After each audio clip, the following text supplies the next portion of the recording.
Okay, let's move on to reports of standing or ongoing BOG committees.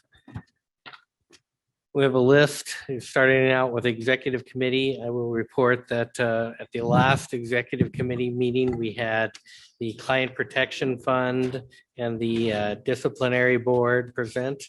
Of note, I would bring to your attention that the Client Protection Fund did express some concern regarding the decrease in reserves from the Board of Governors actions, I believe, last year.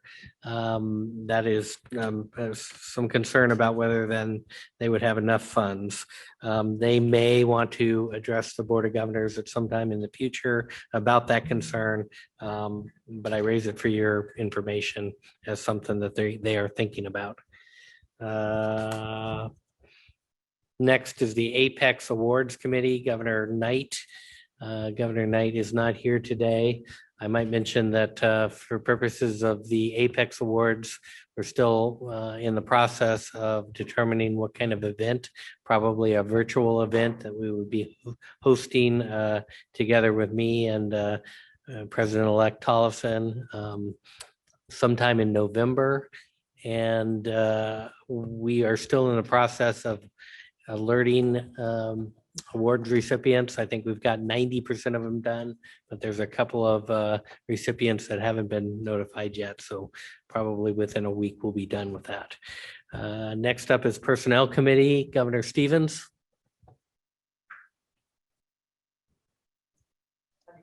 Yes, Mr. President. Well, you saw the first part of our work, and I just want to also give context. I think the members of the committee, realizing that we had not discussed the client survey or taken up anything, it was important.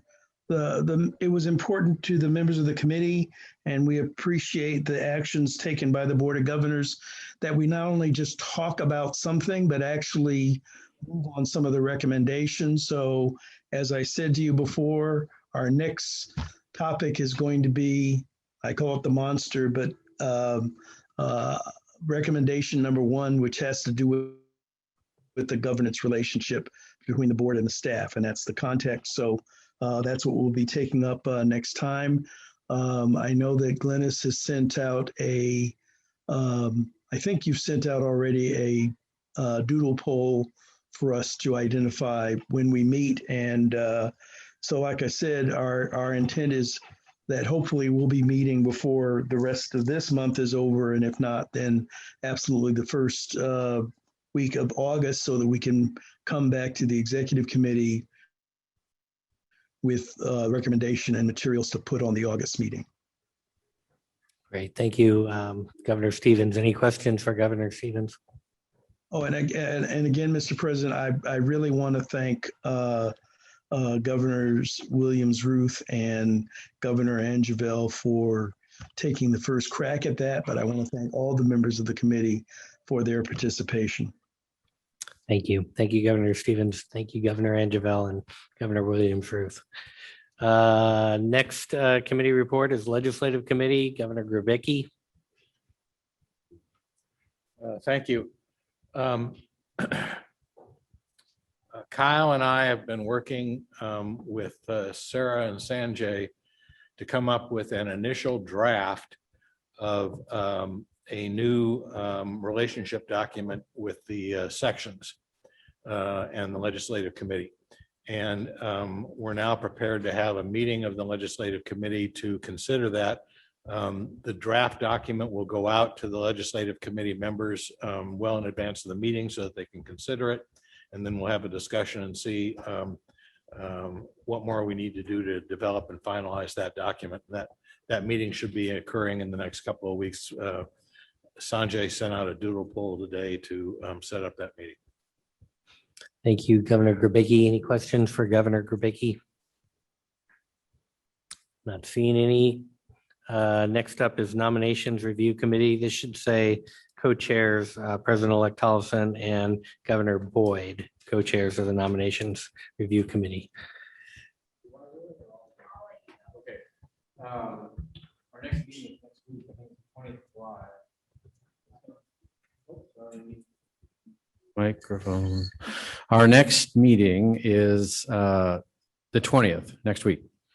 And it's going to be a long one because we've got quite a few appointments to consider and nominations to consider. Among those are appointments to the Committee on Professional Ethics, the Council on Public Defense, the CLE Committee, the Judicial Recommendation Committee, the Pro Bono and Public Service Committee, and nominations to the Access to Justice Board, Chief Hearing Officer, Conflict Review Officers, Disciplinary Board, Hearing Officer panel. So we've got a lot to discuss. It'll probably be, some of our meetings are only an hour long. This one's likely to be more like 2 hours, maybe even 3 hours, but starts at noon on the 20th of July. Thank you, President-elect Tollefson. Any questions for President-elect Tollefson? All right, next up is the Diversity Committee. I know tomorrow we'll have a presentation. Any additional updates from Governor Angeville?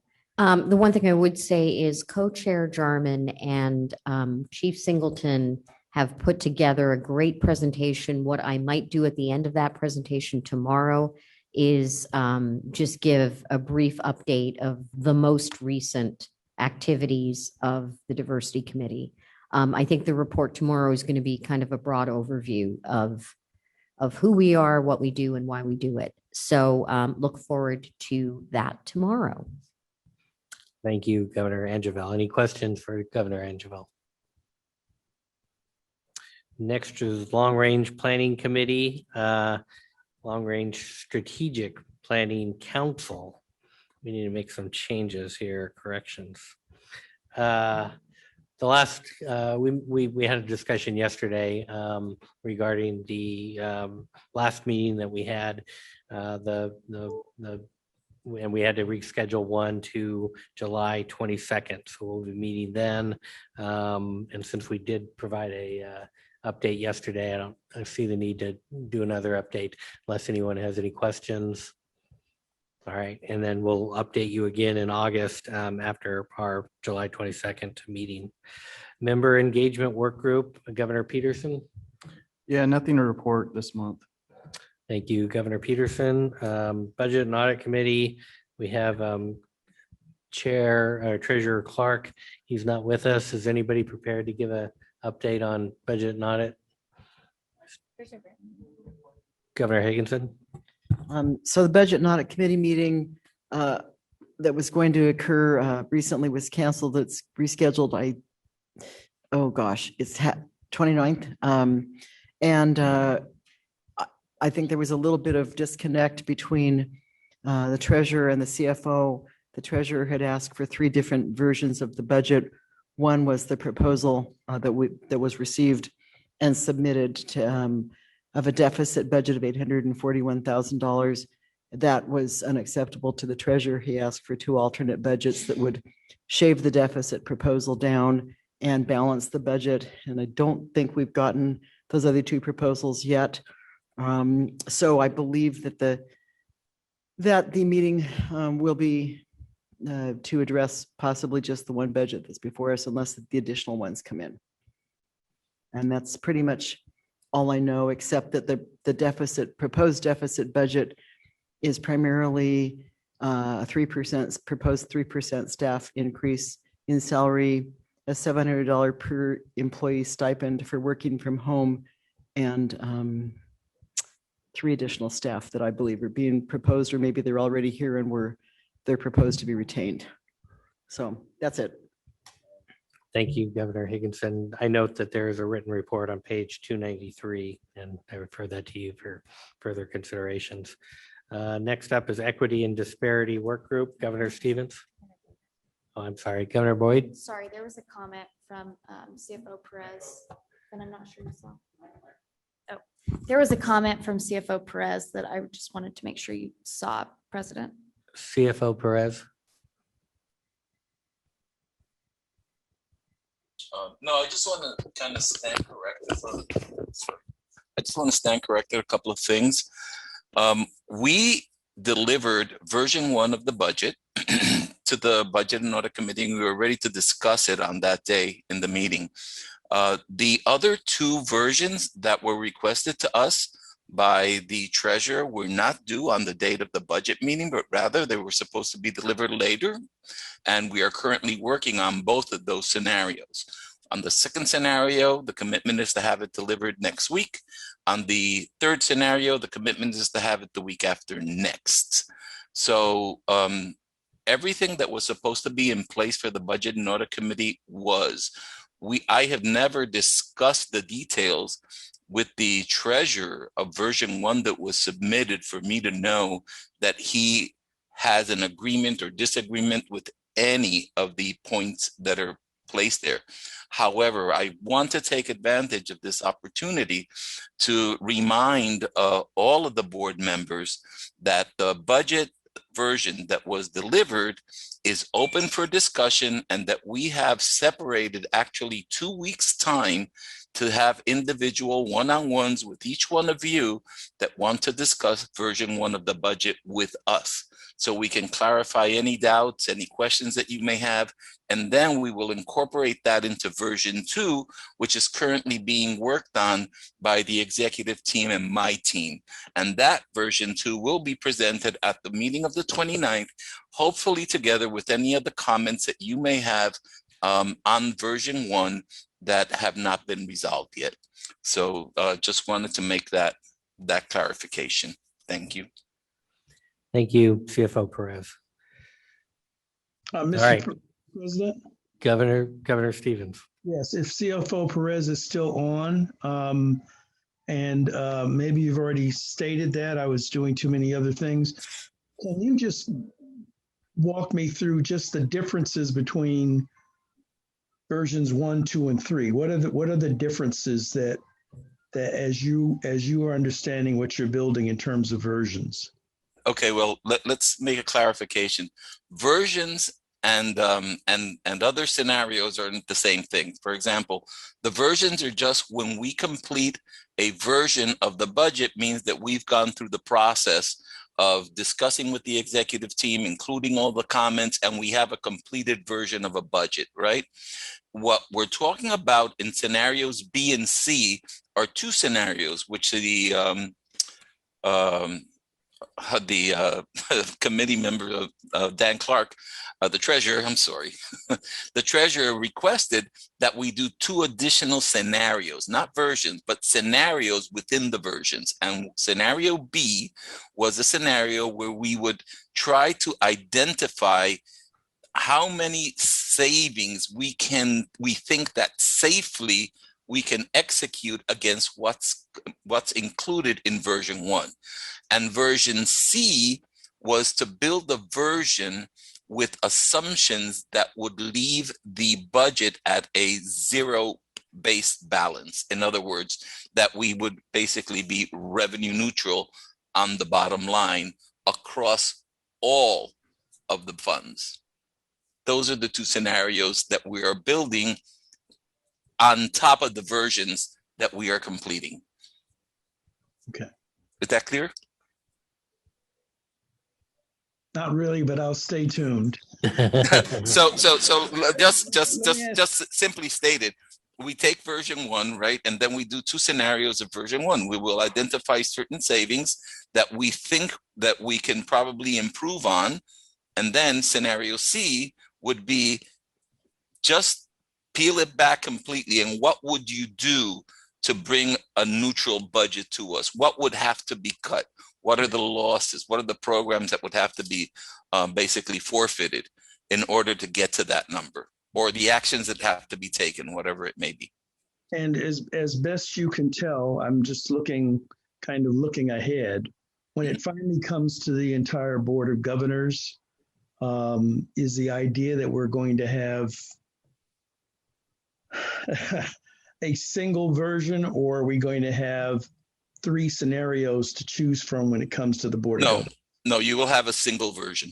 Okay, thank you. You're welcome. Governor Grabicki, followed by Executive Director Nevitt. Jorge, have you been asked to model eliminating the traditional annual COLA adjustment elimination? CFO Perez, you're on mute. the answer to that question is no, I have not. Thank you. Any other questions for CFO Perez? Executive Director Nevick? No. Okay.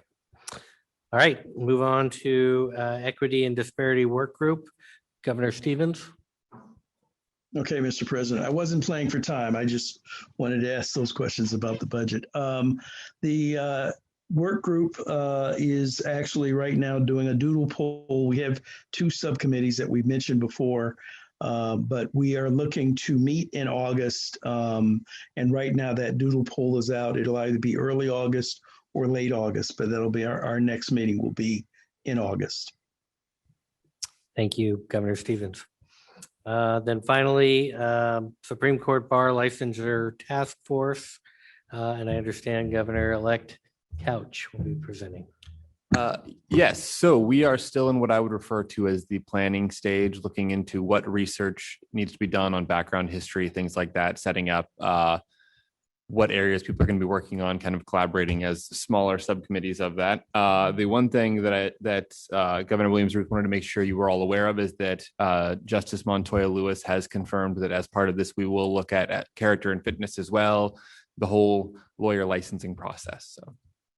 Great, thank you. Any questions for Governor-elect Couch? Mr. President, Governor Stevens? we're done with that. We can come back to my report. I just wanted to say one more thing. All right, let me make sure we don't have any questions for Governor-elect Couch, and it doesn't seem like we do. So Governor Stevens. Yeah, I just wanted to, for the record, first of all, thank Kirsten Abel, who had been staffing the task force, continues to support us. But I also want to welcome and thank Barbara Nahore, and I'll get that. Somebody help me with the last name pronunciation, but she is now staffing the task force, and I want to welcome her and thank her for the work she's doing. Thank you, Governor Stevens.